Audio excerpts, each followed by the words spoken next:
Pengacara 5 terpidana seumur hidup kasus Vina dan Eki, Jogi Nainggolan, mengatakan selain banyaknya kesalahan prosedur penangkapan, pentersangkaan, dan seterusnya terhadap kliennya, ia juga mendapat tekanan dari masyarakat lewat demo-demo yang dilakukan di luar persidangan waktu itu.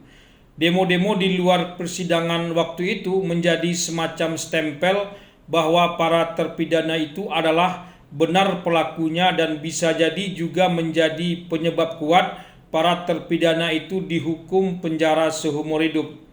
Kiranya perlu juga digali tokoh-tokoh demo waktu itu. Apakah demo-demo waktu itu aksi spontanitas atau ada otak yang menyetingnya? Video-video demo waktu itu pastilah masih tersimpan di beberapa televisi lokal dan nasional. Tokoh-tokohnya masih bisa dilihat dan dicari.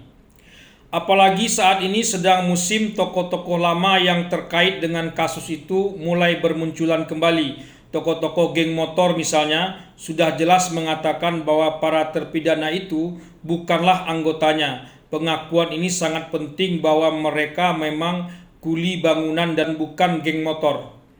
Bapak Suroto yang pertama sekali menemukan jasad Eki dan Vina di Jalan Layang itu, cerita beliau juga sangat penting, bahwa memang Eki dan Vina ada yang diduga membunuhnya dan sengaja meletakkannya di jalanan. Tapi apakah memang terpidana saat ini pelakunya atau ada pihak lain? Ini yang masih menjadi misteri.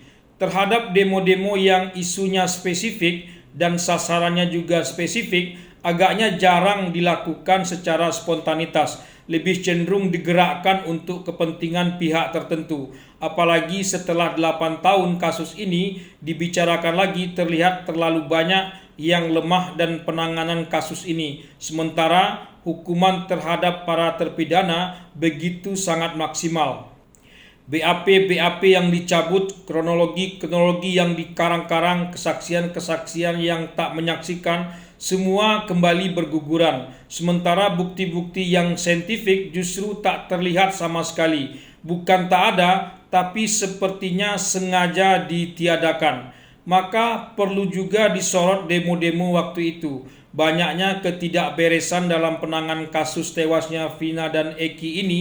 Kuat juga dugaan bahwa demo-demo waktu itu pun bukan mustahil juga sengaja digerakkan agar terpidana saat ini dihukum berat, tapi pada saat yang bersamaan ada pihak lain yang aman dan terlindungi. Tidak ada suatu peristiwa dari sebuah kejahatan yang terencana yang bisa dikatakan berdiri sendiri dan terlepas dari peristiwa lainnya. Semua bisa jadi saling terkait dan saling terhubung. Siapa yang tahu?